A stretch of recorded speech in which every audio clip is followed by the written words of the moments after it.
उपाध्यक्ष जी, सुश्री गिरिजा व्यास जी द्वारा प्रस्तुत किए गए इस धन्यवाद प्रस्ताव पर चर्चा निरंतर आगे बढ़ रही है।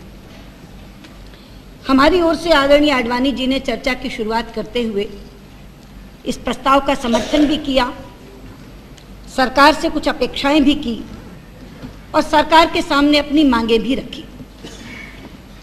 मैं इस अभिभाषण के बिंदुओं पर अपनी बात शुरू करने से पहले कुछ उन बातों का उत्तर देना चाहूंगी जो आदरणीय गिरिजा जी ने अपने प्रारंभिक वक्तव्य में कही थी। गिरिजा जी से मेरे बहुत स्नेहिल संबंध हैं और मैं उनकी योग्यता का बहुत सम्मान भी करती हूं, पर पता नहीं क्यों उस दिन वो कुछ नाराज दिखी। अब ये नाराजगी थी या मजबूरी, ये वो स्वयं जानती हैं। मैं गिरिजा जी को इतना कह सकती हूं कि शपथ ग्रहण समारोह के दिन मेरी आंखें टीवी पर राष्ट्रपति भवन में उन्हें जरूर खोज रही थी। वो नहीं दिखाई दी, इससे मुझे दुख भी हुआ, मगर वहां का गुस्सा आपने हम पर क्यों निकाला? आपने तो हमारी इतिश्री का ऐलान कर दिया, और वो भी अब के लिए नहीं, सदा के लिए।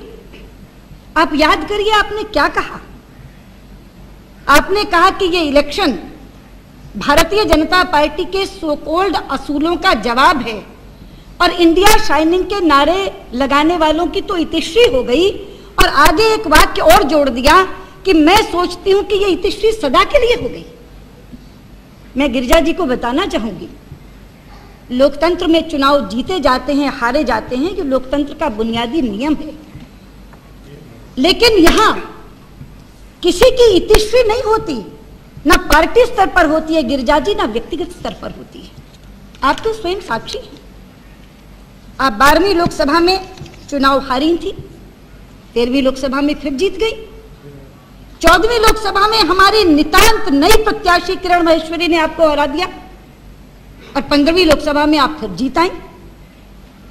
और मैं पार्टी के स्तर पर भी आपको याद दिला दूं, 1977 में जिस समय श्रीमती इंदिरा गांधी हारी थी उपाध्यक्ष जी, अमृतसर से लेकर कलकत्ते तक कांग्रेस का सफाया हो गया। बहुत से समीक्षकों ने यह कहा था कि अब कांग्रेस की इतिश्री हो गई, लेकिन मात्र 2.5 वर्ष के बाद वो उसी धमक से वापस लौटी थी।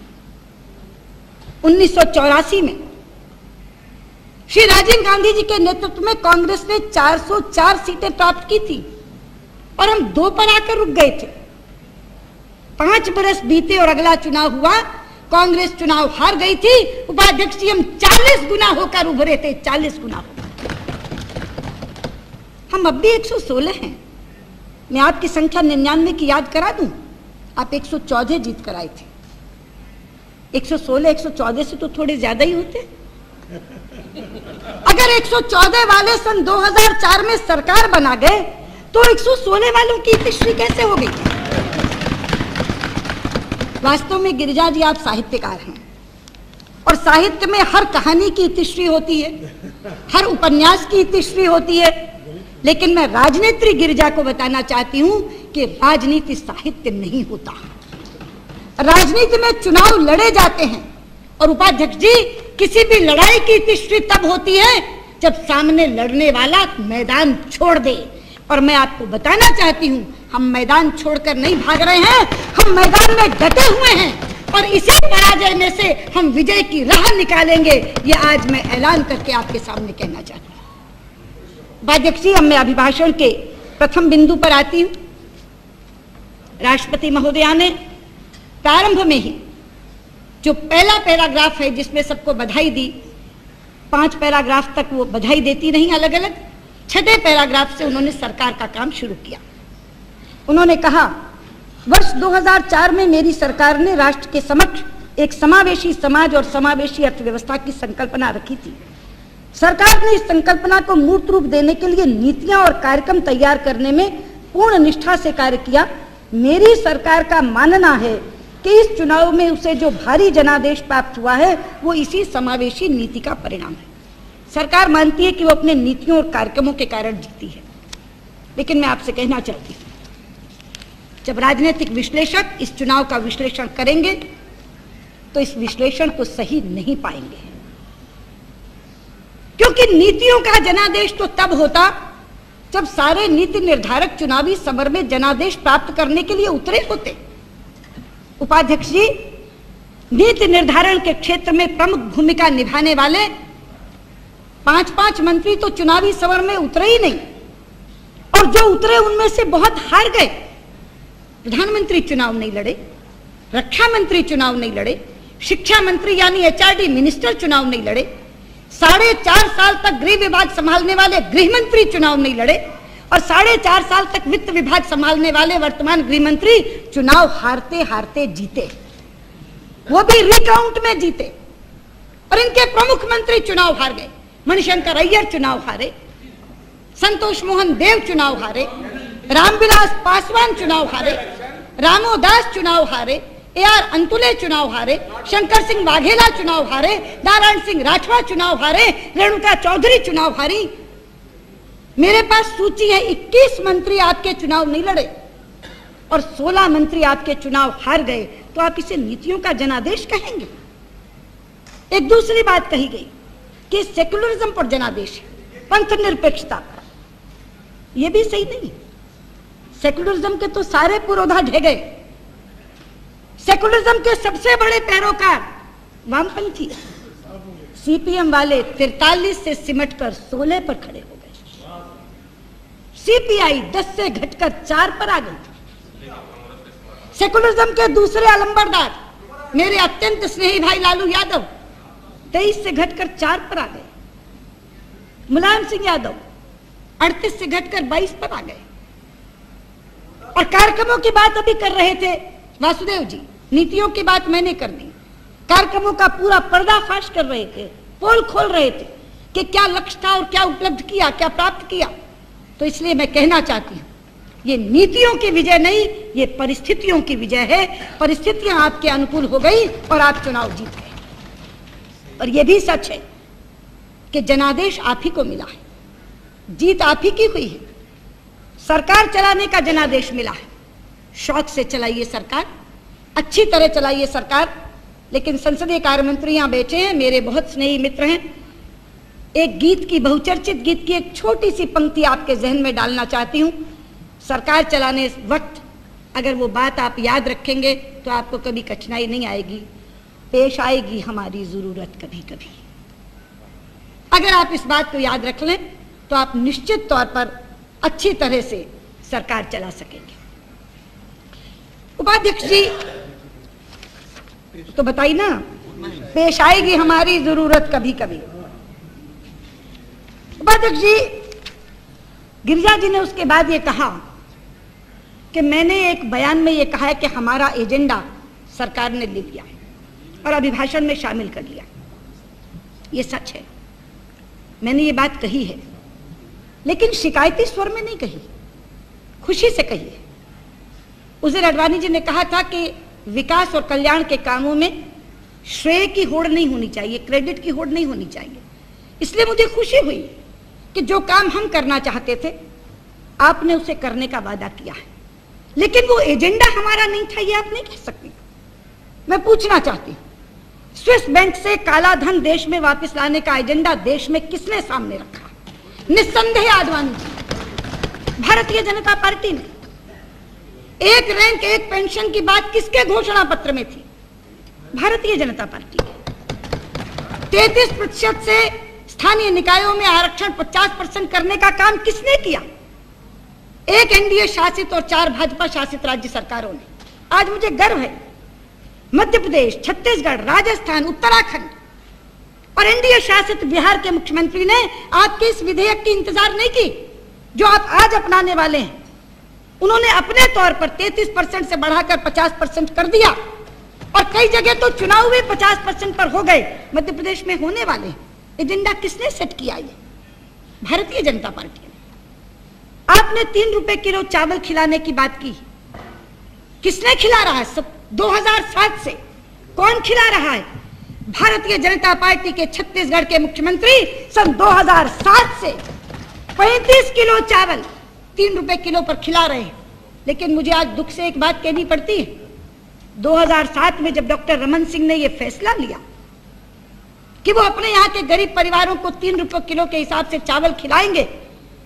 उस समय छत्तीसगढ़ के चावल का कोटा 61,000 मीट्रिक टन था, 61,000 मीट्रिक टन।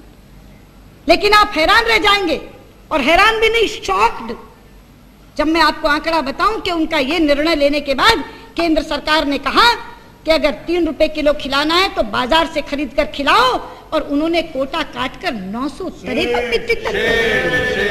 कोई सोच सकता है 97% की कटौती, 60,000 मीट्रिक टन चावल आपने उनका काट लिया, मात्र 953 मीट्रिक टन रखा। लेकिन मैं शाबाशी देना चाहती हूं डॉक्टर रमन सिंह को, जिन्होंने आपके इस दबाव के बावजूद भी अपने संकल्प से पैर पीछे नहीं हटाया और 1,000 करोड़ रुपया अपने बजट से निकालकर अपने इस संकल्प को पूरा किया। और आज मुझे बताते हुए खुशी है, छत्तीसगढ़ के 37 लाख परिवार, छत्तीसगढ़ के 37 लाख परिवार को वो 3 रुपए किलो के हिसाब से 35 किलो चावल प्रतिमाह खिला रहे हैं। और अब जब आप 3 रुपए किलो करने जा रहे हैं तो उन्होंने तय किया है कि अंत्योदय के 7 लाख परिवारों को वो 1 रुपया किलो खिलाएंगे और बाकी के 29 लाख परिवारों को 2 रुपया किलो खिलाएंगे। आप कह रही थी ना उस दिन कि कांग्रेस किसी को भूखा कैसे देख सकती है, और भी संवेदनशील मुख्यमंत्री करा के थोड़ी देर बाद आप कहेंगे कि आजादी में हमने दिलाई और आजादी में कुर्बानी भी हम लोगों ने की, कांग्रेस तो केवल श्रेय ले रही। आप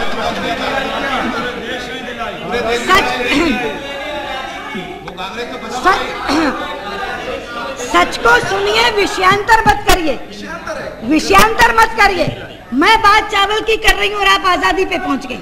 जो बात मैं कर रही हूँ, अगर उसमें मैं कुछ गलत कह रही हूँ तो आप मुझे बताइए, अगर मेरा आंकड़ा गलत है तो आप मुझे बताइए, अगर मैं कोई गलत तथ्य पेश कर रही हूँ तो आप मुझे बताइए। चावल का जवाब आप आजादी से दे रही हैं, ये तो विषयांतर है साहब। उपाध्यक्ष ji, but why? You are talking about yes, right. You are talking about right. Before Chhattisgarh government introduced the scheme, Andhra Pradesh government and Tamil Nadu government has bringing 2 rupee kg rice for all the people, all the below poverty line people. It is not your credit. Every state government has been doing. Don't claim credit for it. मैं तो उनके उस बात का जवाब दे रही हूँ कि वो कहते कि केवल कांग्रेस लोगों को भूखा नहीं रख सकती, इसलिए जो छत्तीसगढ़ ने किया वो बता रही हूँ। लेकिन छत्तीसगढ़ के साथ आपने क्या किया ये भी बता रही हूँ। उपाध्यक्ष जी, मैं यहाँ ये कहना चाहती हूँ कि ये योजनाएं जब चलें तो शासक दल का नामपट्ट देख करके उनके साथ भेदभाव न किया जाए। और ये बात मैं इसलिए कह रही हूँ कि इस समय मैं जिस प्रदेश से चुनकर आई हूँ वो मध्य प्रदेश ये भेदभाव भुगत रहा है। 21 लाख लोगों की सूची हमने बीपीएल परिवारों की आपको भेजी है, लेकिन केंद्र हमें उसका खाद्यान्न नहीं दे रहा। इसीलिए मैं आपसे कहना चाहती हूँ, इन योजनाओं को शुरू करने से पहले आप बीपीएल के मानदंड बदलिए। जब 2 एक साथ जीवन यापन करने वाले पड़ोसी एक साथ रहते हैं, एक को सरकारी सहायता मिलती है, दूसरे को नहीं मिलती है, तो उसके मन में जो पीड़ा होती है हम उसकी कल्पना नहीं कर सकते। इसलिए बीपीएल के मानदंड नए तरीके से तय करिए, नए तरीके से सूचियां बनवाइए और उसके बाद इस तरह की योजनाएं आप चालू करिए। ये मेरा आपको सुझाव है। और मैं मध्य प्रदेश की बात कर रही थी, केवल 21 लाख खाद्यान्न की बात नहीं है, हमारी कोयले की आपूर्ति आपने काट ली। आप जानते हैं मध्य प्रदेश बिजली संकट से जूझ रहा है, पानी नहीं बरसा, हमारी पन बिजली परियोजनाएं लगभग ठप पड़ी हैं। 2200 मेगावाट बिजली जो हम पानी से बनाते थे, आज हम मात्र 300 मेगावाट बना रहे हैं। आपने हमारी अनाबंटित कोटे की बिजली भी काट दी और हमारे थर्मल पावर प्लांट जिन्हें 17 लाख मीट्रिक टन कोयले की आवश्यकता है, उन्हें आप 11 लाख मीट्रिक टन दे रहे हैं। और बार बार आकर मुख्यमंत्री मिलते हैं, चिट्ठियां लिखते हैं, तो अभी लेटेस्ट 4 मई को भी आपने पत्र लिखकर उन्हें कहा कोयला आयात कर लीजिए। ये कितना बड़ा अन्याय है हमारे साथ। हमारे यहाँ कोयला उपलब्ध है, कोयले की खदानें हैं मध्य प्रदेश में, आप वहां से व्यापारियों को बेचने के लिए कोयला देते हैं, लेकिन मुख्यमंत्री को कहते हैं कि कोयला आयात कर लीजिए। इसलिए मैं आपसे कह रही हूं कि जब ये योजनाएं विकास और कल्याण की चले तो तमाम के तमाम राज्य, चाहे वहां किसी का भी शासन है, क्योंकि पहले नीतीश कुमार जी ने ये कहा कि आपने फ्लड राइट जितना था, जो बाढ़ की सहायता राशि थी वो वापस ले ली। कल भर्तृहरि मेहताब बोल रहे थे उड़ीसा की तरफ से कि आपने राशि वापस मांग ली। सारे गैर कांग्रेसी राज्य जब यहाँ आकर के ये रोना रोते हैं, दुखड़ा रोते हैं, तो लगता है कि केंद्र की दृष्टि निष्पक्ष नहीं है। इसलिए मैं आपसे कहना चाहती हूँ, इन योजनाओं को जरूर चलाइए, लेकिन दृष्टि निष्पक्ष रख के चलाइए। और यही मुझे एक और शिकायत दर्ज करनी है। राष्ट्रपति अभिभाषण के पैरा 19 में आपने स्वास्थ्य संबंधी प्राथमिकताओं का जिक्र किया। मैंने आंखें गड़ा गड़ा कर देखा, उस दिन कान लगा लगा कर सुना कि कम से कम इसमें उन 6 एम्स के निर्माण कार्य का बात जरूर होगी जो सन 2003 में मैं करके गई थी। लेकिन मुझे दुख हुआ, ना तो आपके पैरा 19 में वो है, ना आपके 100 दिनों के एक्शन प्लान में वो है। यहाँ प्रणवदा बैठे हैं। मैं कहना चाहती हूँ, सन 2003 में ये योजना मैं लेकर आई थी, अपने लिए नहीं, एक निष्पक्ष दृष्टि रखी थी। मैंने डायरेक्टर से डेटा मंगवाया था कि कहां कहां के लोग आज के एम्स में आते हैं। 56 साल पहले एक एम्स बना था इस देश में, उसके बाद से जनसंख्या कितनी हो गई, लेकिन एम्स में बढ़ोतरी नहीं हुई। जब डेटा आया, डेटा के आधार पर मैंने राज्य चुने थे। ये नहीं देखा था वहां किसका राज्य है। 6 में से 4 राज्य कांग्रेस शासित थे, एक राज्य आरजेडी शासित था, केवल एक राज्य एनडीए शासित था, बीजेपी के शासित एक भी राज्य उसमें नहीं था।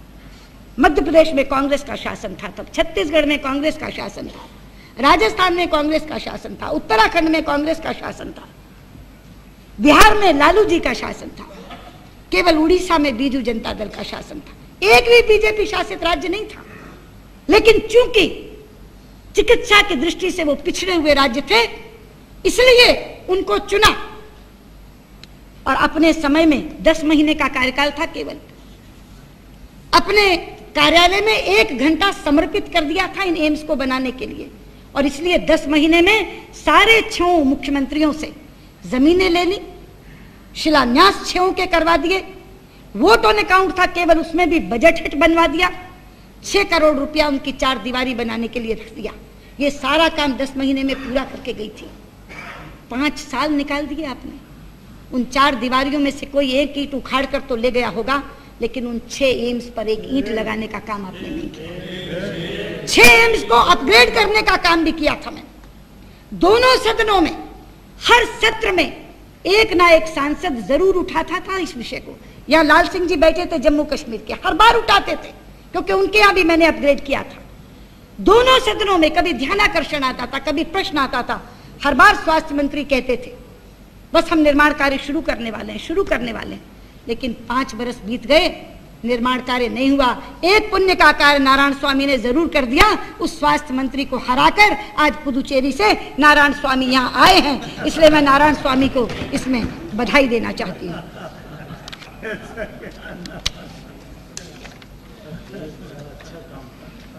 अध्यक्ष जी, इसके आगे मैं एक और चूक की बात आपके सामने करना चाहूंगी।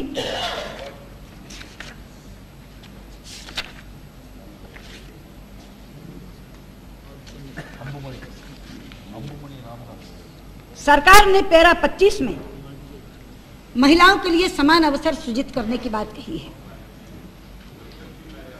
इन्होंने 3 प्राथमिकताएं रखी हैं: महिलाओं की शिक्षा,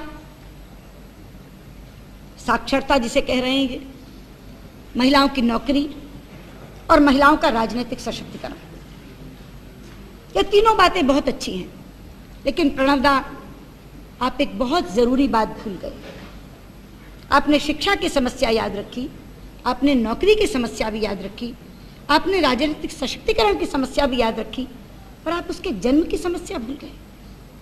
उपाध्यक्ष जी, अगर जन्मेगी नहीं तो शिक्षित कैसे होगी? अगर जन्मेगी नहीं तो नौकरी कैसे प्राप्त करेगी? अगर जन्मेगी नहीं तो चुनकर कैसे आएगी? आज तो उसके जन्म के सामने प्रश्न चिन्ह लगा हुआ है। भ्रूण हत्या देश में इतना बड़ा अपराध बन गया।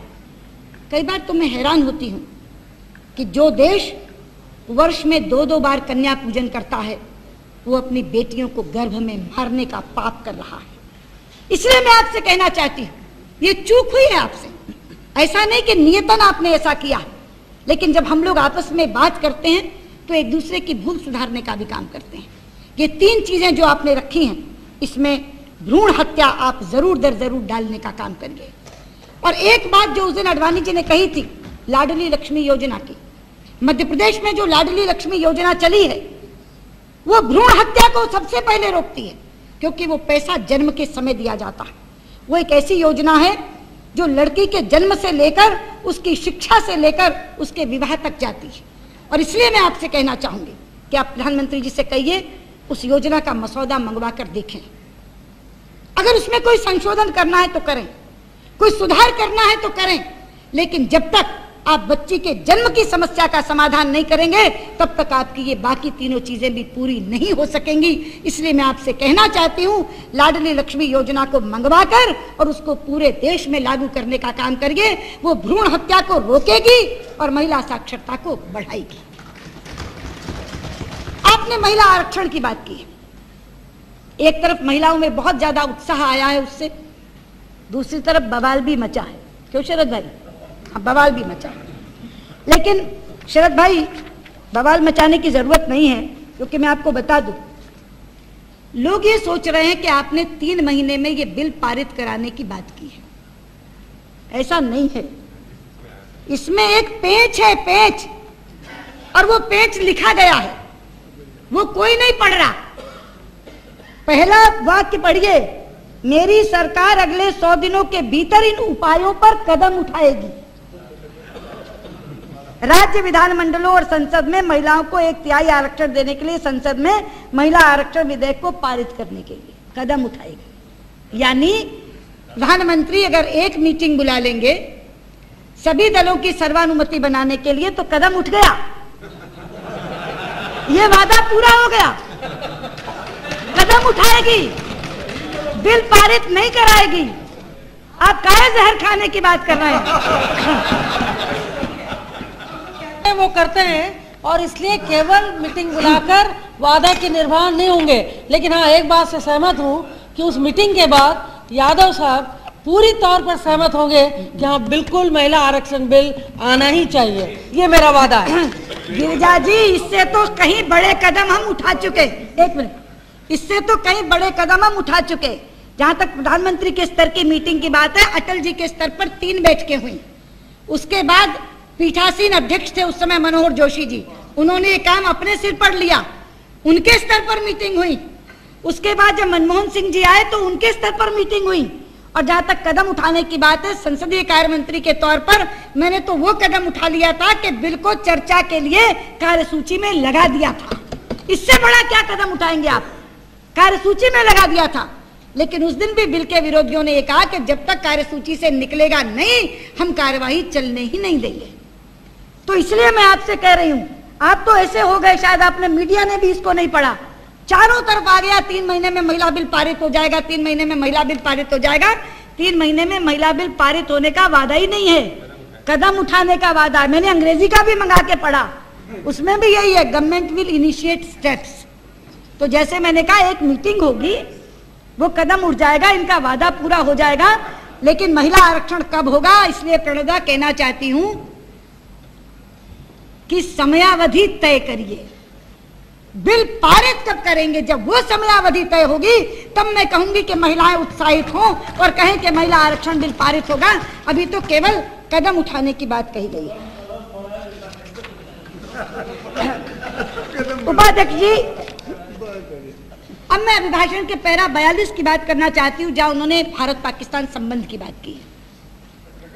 यह पैराग्राफ भारत पाकिस्तान के सीमा पार आतंकवाद को लेकर समाप्त हो गया। लेकिन जो विषय आज प्रासंगिक है उससे यह अभिभाषण अनछुआ रहा। रोज समाचार आ रहे हैं कि पाकिस्तान अपनी परमाणु क्षमता में वृद्धि कर रहा है। उपाध्यक्ष जी, इसी संभावना को देखते हुए अटल जी ने अपने कार्यकाल में भारत को परमाणु शक्ति संपन्न बनाने का काम किया था और पोखरण में परमाणु परीक्षण किया था। लेकिन मुझे दुख से कहना पड़ता है कि जो कुछ हमने अटल जी के राज में हासिल किया था, भारत अमेरिका परमाणु समझौते के रास्ते, हमने उसे खो दिया। हमने अपने ऊपर यह पाबंदी लगा ली कि हम आगे परीक्षण नहीं करेंगे, और अगर करेंगे तो समझौता टूट जाएगा। इसलिए मैं आज ये प्रश्न करना चाहती हूं, प्रधानमंत्री उत्तर दें कि ये जो परमाणु क्षमता में वृद्धि पाकिस्तान कर रहा है, इससे निपटने के लिए हम क्या कार्य योजना बना रहे हैं? जी जी जी। Who made this commitment that there will be no further test? No. Pranav Da, we said about voluntary moratorium. Two things are not parallel. Don't say that. हमने कहा था, Would there be any change in the world nuclear doctrine? Voluntary moratorium. Not a single syllable has been changed. मैं वही कह रही हूँ, हमने America से उसके बदले में कुछ लिया नहीं। एक मिनट हमने अमेरिका से उसके बदले में कुछ लिया नहीं था कि अगर हम उस वॉलंटरी मॉरेटोरियम को छोड़ते तो कुछ वापस करना पड़ता। आप उसको साथ बांध करके देकर आए हैं। आपने ये कहा है कि अगर ये परमाणु परीक्षण हम करेंगे तो ये समझौता टूट जाएगा, ताकि उसमें जो कुछ तब तक आया हुआ होगा वो वापस हो जाएगा। दोनों चीजें समानांतर नहीं है, दोनों चीजें समानांतर नहीं है। हमने वॉलंटरी मॉरेटोरियम की बात की थी, आपने समझौते के साथ उसको जोड़ने की बात की है। इसलिए आज देश जानना चाहता है कि अगर पाकिस्तान अपनी परमाणु क्षमता में वृद्धि करता है तो भारत उसका मुकाबला कैसे करेगा। You have mortgaged the nuclear sovereignty. और इसके साथ उपाध्यक्ष जी, पाकिस्तान के बाद इसी पैराग्राफ में श्रीलंका के तमिलों की बात आई है। जहां तक श्रीलंका का सवाल है, मैं बहुत साफ ये कह देना चाहती हूं कि हम श्रीलंका की सार्वभौमिकता के पक्षधर हैं, वहां किसी भी तरह की आतंकवादी गतिविधि के विरोधी। लेकिन हमारे तमिल भाइयों पर हो रहे अमानवीय अत्याचारों के विरुद्ध क्या हम आंखें मूंदे बैठ सकते हैं? अभी डीएमके के इलन गोवन बोल रहे थे कि जब ज्यूज की हत्या हुई तो पूरा का पूरा विश्व उठ खड़ा हुआ, लेकिन नो वॉर जोन में जिस तरह के अत्याचार हो रहे हैं हमारे तमिल भाइयों पर कोई बोल नहीं रहा। जब हम अपनी तमिल महिलाओं को रोते बिलखते देखते हैं, तमिल बच्चों को दूध के लिए कराहते और तड़पते देखते हैं, तो खून खौलता है, सिर्फ इसलिए कि वो सरहद पार रहते हैं। हम उनके दुख और दर्द को भूल जाएंगे? खून एक है, खून उबाला खाता है। उपाध्यक्ष जी, तमिल कविताओं का एक संग्रह है नन्नेरी, उसमें बहुत प्रसिद्ध कवियों की कविताएं लिखी हुई हैं। उसमें से मैं 4 पंक्तियां आपको पढ़ के बताना चाहती हूँ। 4 पंक्तियां। चिदम्बरम जी तो समझ ही जाएंगे, बाद में मैं उसका अर्थ बता दूंगी। नन्नेरी में लिखा है, पेरी यवर्तम नोई पोल पिरर नोई कंड उल्लम एरियन इड़गावर एंगा थरी इड़ियाई मंडू पिणियाल वरुंदू पिर उर्पई कंडू कलड़ में कन। इसका अर्थ है कि शरीर के किसी भी भाग में अगर घाव होता है, पीड़ा होती है, तो आंसू आंख बहाती है। इसलिए अगर मानवता के ऊपर, हमारे फेलो ह्यूमन बींग्स के ऊपर कहीं भी दुनिया में कहीं भी, भले ही सरहद पार, अगर कोई आपदा आती है, कोई संकट आता है, तो अच्छे लोग उसकी चिंता करते हैं। इसलिए मैं आपसे कहना चाहती हूं, आपने लिखा है इसमें, लेकिन वो नाकाफी है। हमारी तरफ से वहां लोगों को जाना चाहिए, उनकी पीड़ा देखनी चाहिए। और भारत के तौर पर, भारत उनका पड़ोसी देश है, हम अपने समान खून के लोगों के प्रति उदासीन नहीं रह सकते हैं। और इसलिए उनके संकट में जितनी कमी करवा सकते हैं, उनके कष्ट में जितनी कमी करवा सकते हैं, वो करने का काम करना चाहिए। उपाध्यक्ष जी, पैरा 45 में इंडियन डायस्पोरा की बात है, प्रवासी भारतीयों की बात है। लेकिन मुझे बहुत बार हैरानी होती है कि हम एक तरफ तो प्रवासी भारतीयों को अघोषित राजदूत कहते हैं, अपना इतना माथा ऊंचा किया है उन्होंने हमारा। अमेरिका जैसे बड़े देश में भारतीय हमें गौरवान्वित कर रहे हैं, लेकिन आए दिन खबरें आती रहती हैं प्रवासी भारतीयों के कष्ट की। कभी मलेशिया में भारतीयों के साथ मारपीट की जाती है, कभी कजाकिस्तान में इस्कॉन का मंदिर तोड़ा जाता है, कभी फ्रांस में सिख बच्चों को स्कूल में जाने पर, पगड़ी पहनने पर पाबंदी लगाई जाती है, कभी पाकिस्तान और अफगानिस्तान में सिखों पर जजिया लगाया जाता है, और अब तो ये कहा जा रहा है कि अन्य धर्मावलंबियों से भी जजिया लिया जाएगा। और ऑस्ट्रेलिया में तो आजकल हद हो रखी है, सिर में स्क्रू ड्राइवर डाल करके घायल किए हुए उस बच्चे की तस्वीर जब टेलीविजन पर दिखाई जाती है, रूह कांप उठती है। आज भी अखबार भरे पड़े कि कल एक भारतीय छात्र की कार जला दी गई। और मुझे दुख तब होता है जब इस सरकार के एक जिम्मेदार मंत्री टेलीविजन पर आकर कहते हैं हम क्या करें, हमारे मिशन में स्टाफ ही बहुत कम है, केवल 8 लोग हैं, केवल 8 लोग हैं। और उसके ऊपर फिर वो दो दोष देते हैं। वो दोनों मंत्री यहाँ बैठे हैं जिन पर वो दोष देते हैं, वो कहते हैं वित्त मंत्री के दबाव में विदेश मंत्री ने स्टाफ कम कर दिया, और अब चूंकि विदेश मंत्री ही वित्त मंत्री बन गए हैं, मैं चाहूंगा कि वो अपना फैसला बदले। मैं पूछना चाहती हूं आपसे कि स्टाफ कम है या ज्यादा, इससे किसी को क्या मतलब? फैसला किसने बदला, क्या बदला, क्यों बदला, कैसे बदला, इससे हमें क्या सरोकार? हमें अपने बच्चों की सुरक्षा चाहिए। देश ये चाहता है कि आप कर क्या रहे हैं? आप 8 के स्टाफ से करें कि आप 10 के स्टाफ से करें, आप 12 के स्टाफ से करें कि आप 24 के स्टाफ से करें, स्टाफ बढ़ाएं या घटाएं, लेकिन उन बच्चों की सुरक्षा आप मुहैया करवाइए। और मैं ये भी कहना चाहती हूँ कि इतने बड़े बड़े संकल्प का अभिभाषण और दूसरी तरफ मंत्रियों के इस तरह के असहाय जवाब, ये दोनों मेल नहीं खाते। कल मैं एक बयान पढ़ रही थी मोइली जी का, I can't do anything for corruption in judiciary. ये दोनों चीजें कैसे मेल खाएंगी? इस अभिभाषण को पूरा करने के लिए बहुत इच्छा शक्ति की जरूरत होगी, बहुत दृढ़ता की जरूरत होगी। इस तरह के असहायपूर्ण बयान अगर देंगे मंत्रीगण तो देशवासी क्या समझेंगे? इसलिए उस दिन भी अडवाणी जी ने कहा था कि ऑस्ट्रेलिया में जाना चाहिए। मैं तो चाहती हूँ कि बहुत युवा सांसदों का एक डेलीगेशन अगर आप यहाँ से भेजें, वो स्वयं जाकर के वहां देख करके आएंगे, उनको लगेगा हमारे देश से कोई हमें पूछने आया, कोई हमारी सुध लेने आया, और उन्हें लगेगा कि सरकार हमारे प्रति संवेदनशील है। और मुझे लगता है कि इसको करने में कोई ज्यादा देर नहीं होनी चाहिए और कोई कठिनाई भी नहीं होनी चाहिए, हमें ये करना चाहिए। उपाध्यक्ष जी, अंतिम पैराग्राफ में राष्ट्रपति जी ने देश के युवजन की आशा और आकांक्षा की बात की है। बहुत अच्छा है, देश में बहुत युवा बयार बही है। लेकिन मैं एक बात कहना चाहती हूँ, ये पहली बार नहीं हुआ जब देश का युवजन खड़ा हुआ है। इस देश ने जब जब नाजुक मौका देखा है, युवजन ने अपनी भूमिका पूरी जिम्मेदारी के साथ निभाई है।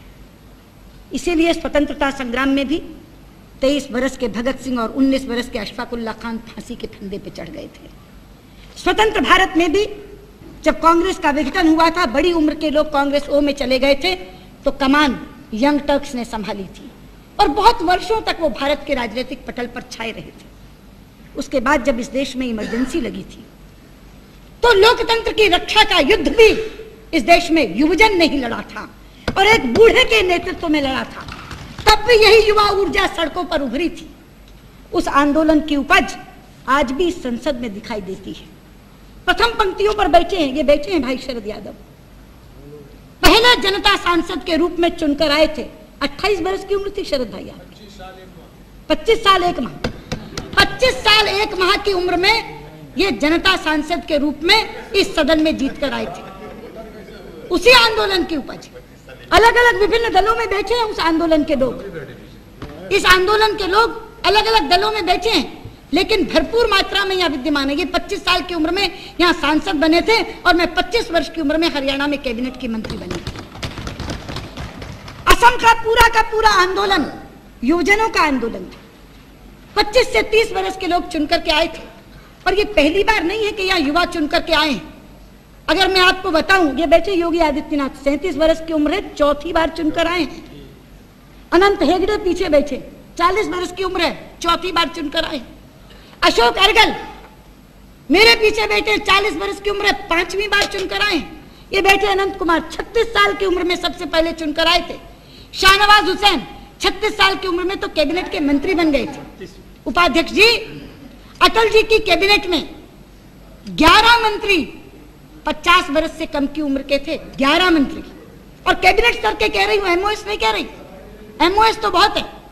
अटल जी की कैबिनेट में 12 कैबिनेट मंत्री 50 से कम उम्र की थे और भारतीय जनता पार्टी की तरफ से 8 मुख्यमंत्री 50 से कम उम्र के बनाए गए और अर्जुन मुंडा बैठे हैं 35 वर्ष की उम्र में मुख्यमंत्री बन गए थे। तो ये युवा बयार पहली बार नहीं बही, लेकिन मैं बहुत खुश हूं कि इतनी बड़ी संख्या में इस संसद में युवा सांसद जीत करके आए हैं। मैं उनका सबका अभिनंदन करती हूँ, हृदय से अभिनंदन करती हूँ, क्योंकि जब वो भोले भाले चेहरे मुझे दिखते हैं तो जिंदगी में मैं स्वयं पीछे पहुंच जाती हूँ, अपना समय याद आ जाता। जब 25 वर्ष की उम्र में चुनकर गई थी और कैबिनेट मंत्रालय का भार संभाला था, लेकिन मैं केवल उनका अभिनंदन नहीं करती, मैं उनको ढेरों ढेरों शुभकामनाएं देती हूं कि जिन अपेक्षाओं से उनके क्षेत्र के लोगों ने उन्हें जिताकर भेजा है वो उन अपेक्षाओं को पूरा करें। लेकिन उन अपेक्षाओं को पूरा करने के लिए सरकार को कुछ करना होगा। हाँ, पवन भाई को देखकर याद आया मुझे, पवन भाई और हम एक ही डिपार्टमेंट से पढ़े हैं। वो 1 साल मेरे सीनियर थे, उम्र में शायद 3 साल बड़े हैं मुझसे। 13 साल पहले मेरी पार्टी ने मुझे कैबिनेट का मंत्री बना दिया था। 13 साल बाद इनकी पार्टी को याद आई है और वो भी सीजनल मिनिस्ट्री देकर के चुप गए हैं। 4 महीने काम करेंगे, 8 महीने खाली बैठेंगे। प्रणवदा, कम से कम महकमा तो साथ में दिलवा दीजिए कि 12 महीने मेरा भाई काम कर सके। बहुत योग्य है वो डिपार्टमेंट, ही बहुत योग्य लोगों को निकालता है, तो कम से कम 12 महीने की मंत्रिमंडल तो इनको मंत्री तो ऐसा दीजिए, मंत्रालय 12 महीने काम कर सके। लेकिन यहाँ मैं एक बात कहना चाहूंगी उपाध्यक्ष जी, एक बात यहाँ जरूर कहना चाहूंगी कि यौवन बहुत देर प्रतीक्षा नहीं करता। अगर विलंब होता है तो यौवन अधीर हो उठता है और उस अधीरता में खतरे का संकेत छिपा होता है। इसलिए मैं आप लोगों से कहना चाहूंगी, बहुत बड़ी जिम्मेदारी आई है हम सब पर। 100 दिन में तस्वीर नहीं बदल सकती, लेकिन तस्वीर बदलने की रूपरेखा तैयार हो सकती है। आप वो रूपरेखा तैयार करिए। मैं अपनी ओर से आश्वासन देना चाहती हूं, आडवाणी जी ने आपको उस दिन आश्वासन दिया था, उस भावना से स्वयं को संबद्ध करके कहना चाहती हूं, जनता ने आपको शासक की भूमिका दी है, हमें प्रहरी की। आप अच्छा काम करेंगे, हम आपका भरपूर सहयोग करेंगे। आप देरी करेंगे, हम आपको याद दिलाएंगे। आप नहीं करेंगे, हम आपको चेताएंगे। आप गलत करेंगे तो हम आपका विरोध करेंगे। लेकिन 100 दिन के बाद आपके अभिभाषण के इन बिंदुओं को जरूर दर जरूर सत्य की कसौटी पर तोलने का काम करेंगे। बहुत बहुत धन्यवाद।